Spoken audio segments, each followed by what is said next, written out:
Hello दोस्तों, स्वागत है आपका स्टडी सोल में। हम लोगों ने लास्ट एक वीडियो में यूथ कंपटीशन की बुक का हमने रिव्यू किया था। आज उसी बुक के बारे में आपको परिचित करने वाले हैं। आखिर इस बुक को पढ़ना कैसे है, किस डायमेंशंस को आपको ध्यान में रखना है। 100% यूजफुल बुक है किसके लिए? पीसीएस के लिए।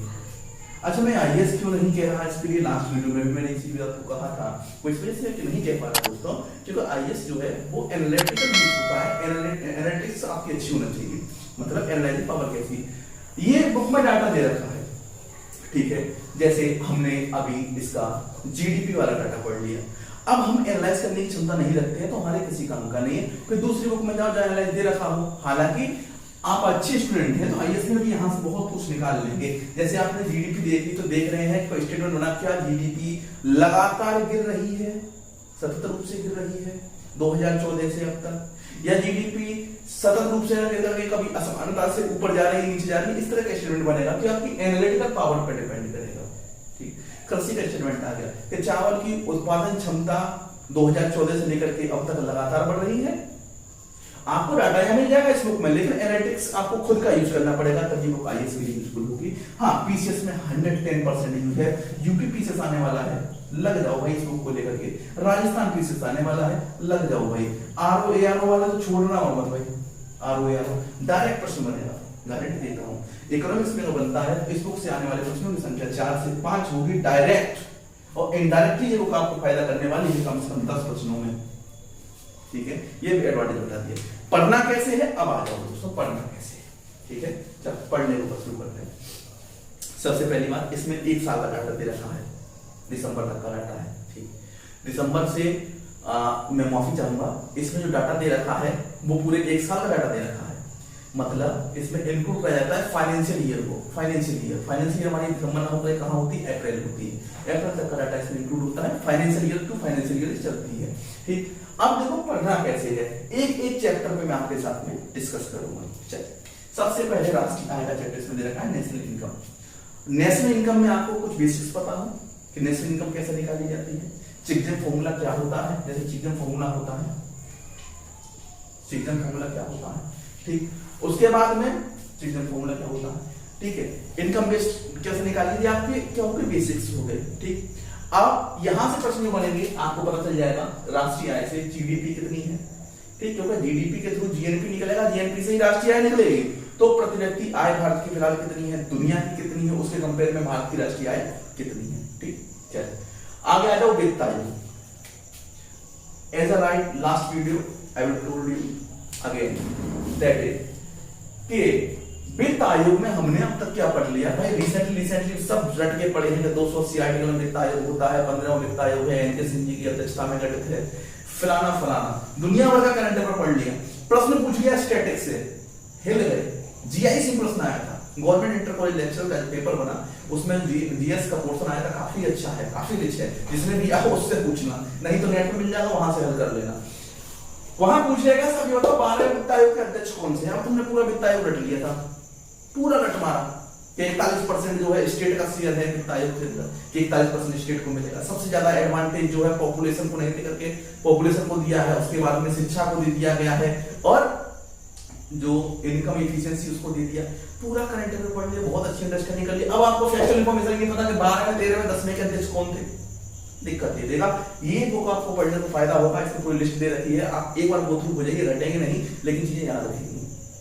ठीक, चलिए नीति आयोग की बात करते हैं। इससे पहले योजना आयोग था, योजना आयोग की योजनाओं के बारे में इसमें इंट्रोड्यूस किया गया है। साथ ही साथ नीति आयोग बनने के बाद में नीति आयोग में रिसेंटली कौन अध्यक्ष, कौन उपाध्यक्ष, कौन प्रदेश सदस्य, इन सब की जानकारी के साथ साथ में जो योजना नीति आयोग चला रहा है उसके बारे में इसमें इंट्रोड्यूस किया गया है। सबसे बेस्ट पार्ट, हर एक के बाद में क्वेश्चन आंसर दे रखे हैं। पोर्शन करो, क्वेश्चन आंसर पर आ जाओ, क्वेश्चन आंसर को पढ़ लो, पूरा आपका पोर्शन कंप्लीट हो जाएगा, होलिस्टिक अप्रोच हो जाएगी आपकी। अगर शॉर्ट में करना है तो भैया केवल क्वेश्चन आंसर कर लो, इसके एक कॉन्फिडेंस बिल्ड हो जाएगा, I am able to do it, confidence आ जाएगा। ये वो कॉन्फिडेंस बूस्ट करने वाली है ना। इकोनॉमी में कितना ही पोस्ट पढ़ लेना, कोई नहीं कह सकता कितना आया, कॉन्फिडेंस बिल्ड करने वाली बुक है इकोनॉमिक सेक्टर में खासकर। चलिए अर्थशास्त्र के लिए तो रामायण है, ये समझ लीजिए। हाँ, अब आ जाओ भारतीय कर संरचना के ऊपर।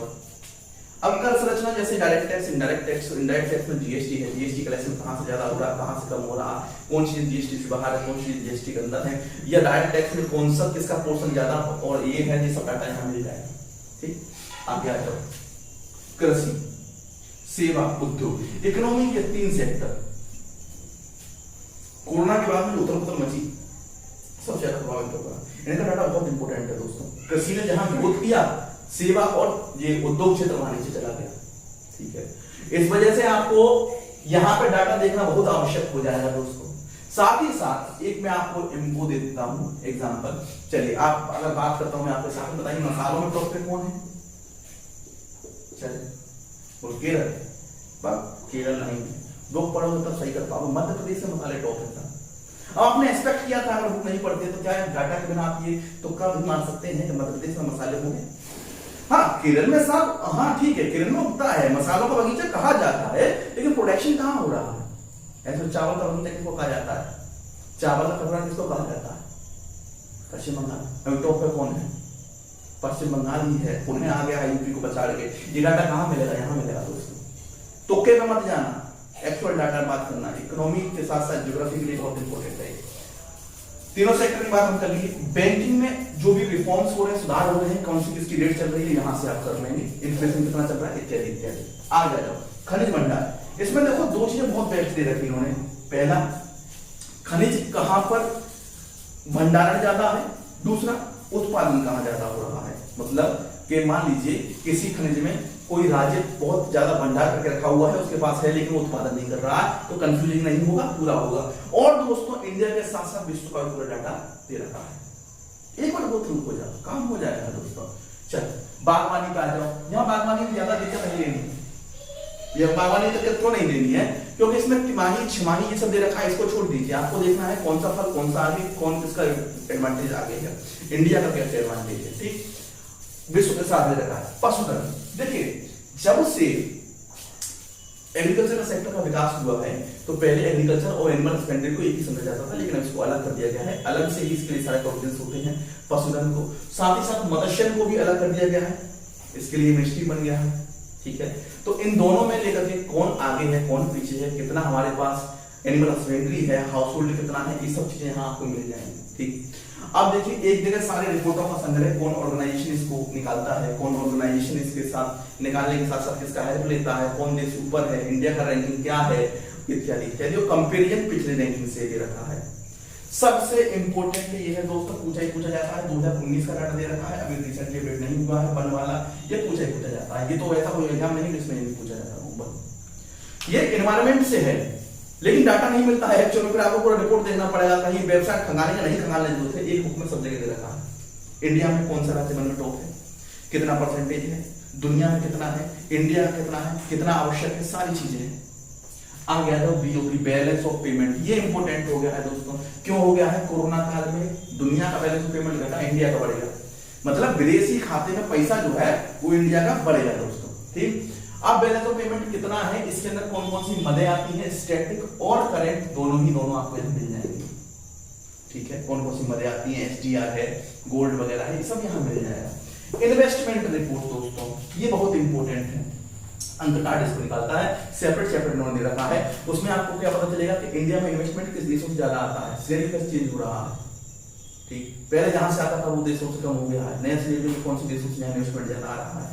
साथ ही साथ किस देश ने इन्वेस्टमेंट दुनिया में सबसे ज्यादा प्राप्त किया, इंडिया उसमें कहां रहा। इंडिया काफी अच्छी रैंकिंग है, 5th रैंकिंग लेके आया है, लेकिन जब आप देखेंगे दुनिया कंपेरिजन में हम कहां हैं, किस देश से हमारे सबसे ज्यादा इन्वेस्टमेंट आ रहा है। ठीक, इन सब चीजों को आप यहाँ देख पाएंगे। ये रिपोर्ट मिलती नहीं है एक जगह, आपको कलेक्शन करना पड़ेगा दुनिया भर का। एक बुक में सब एक जगह दे रखा है, तो गो थ्रू हो जाओ, काम खत्म यार। नगरीकरण तो बहुत टफ टॉपिक है, समझ में आया तो कर लो, नहीं तो मत करो। और सर ये क्या बात कह रहे हो? इस वजह से कह रहा हूँ, नगरीकरण से अगर सवाल बनता है तो ज्यादा स्टूडेंट्स नहीं मिलेगा, क्योंकि नगरीकरण स्पेशलाइजेशन में कोई नहीं पढ़ा होता है। यहाँ केवल डाटा देख लेंगे, नगरीकरण कहाँ विकसित हो रहा है, कहाँ नहीं हो रहा है, सबसे ज्यादा विकसित संकुल कौन से, इत्यादि इत्यादि। क्योंकि ये नगरीकरण अगर आप ऑप्शनल आप सोचने रखे हो तो वहां पूछा जाता है। ठीक है, साथ ही साथ ह्यूमन ज्योग्राफी का भी एक भाग रहा है नगरीकरण। माइग्रेशन कितना है, नगरीकरण क्यों है इंपॉर्टेंट, इस वजह से साहब देखो कोरोना काल में माइग्रेट हुए लेबर वापस चले गए। तो नवीकरण में क्या प्रभाव पड़ेगा उसका या नहीं पड़ेगा, ठीक है। ये सब रिपोर्ट यहाँ से मिल जाएगी दोस्तों। अच्छा, ये जो 2 चीजें तो आप छोड़ ही नहीं सकते, अगर एग्जाम देते हो तो भैया ये तो छोड़ना महापाप लगेगा आपको। बजट इकोनॉमिक सर्वे पूरा डिटेल दे रखा है, इसका जिस्ट निकाल करके दे दिया है कि भैया प्रश्न में जिस्ट यहां से दे दिया है, जिस्ट है यहाँ पूरा इकोनॉमिक सर्वे बजट का जिस्ट आप पढ़ लीजिए, बहुत ही कम में समराइज कर दिया है, प्लस पीछे उसके प्रश्न दे दिया है। और प्रश्न में ऐसा नहीं है लोली नहीं फेंका है, क्वेश्चन बना के दे दिया है, उसने स्टैंडर्ड उसका पीसीएस का है,